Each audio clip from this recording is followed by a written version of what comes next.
Kailangan natin ng sibuyas at bawang, hipon, kunti lang kasi kunti lang malagkit, tsaka atswete yung gagamitin ko dito.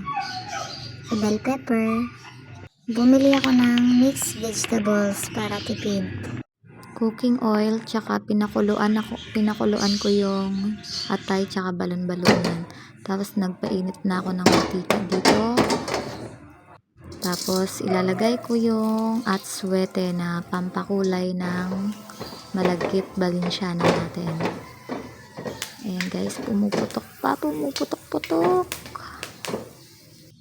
Yun na, tinanggal ko na yung atswete at nilagay ko yung sibuyas at bawang. Ginis ako sa mantika ng init. Ayan na, nilagay ko na yung hipon. Ayan. Tapos, pagkatapos yan, tatanggalin ko yung hipon ayan, parang luto-luto na siya, tatanggalin ko na yan at isusunod ko na naman yung balon-balunan, tsaka yung atay, mamaya ko pa ilalagay yan para hindi madurog. Ayan, tapos naglagay na nga pala ako ng pamintang pino, asin, tsaka ginisa mix. Ayan.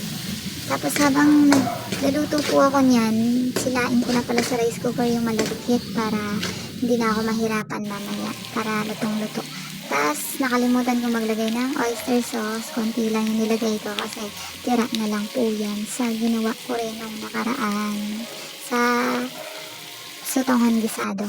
Ayan guys, tapos nilagyan ko lang siya, niluto ko lang siya sa 1 cup ng water. Tapos ayan na, minom muna ako ng Yakult guys kasi gutom na ako niyan.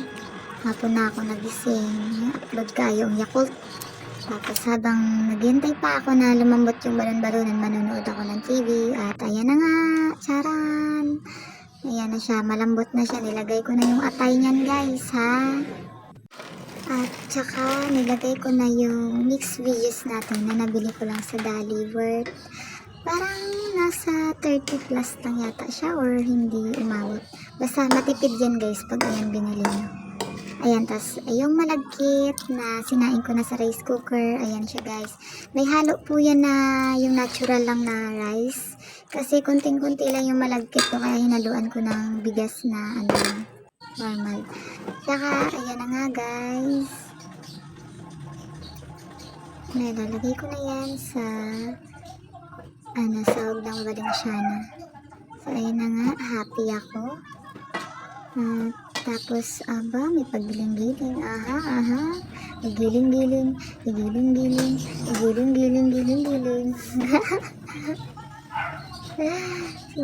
Sige pa.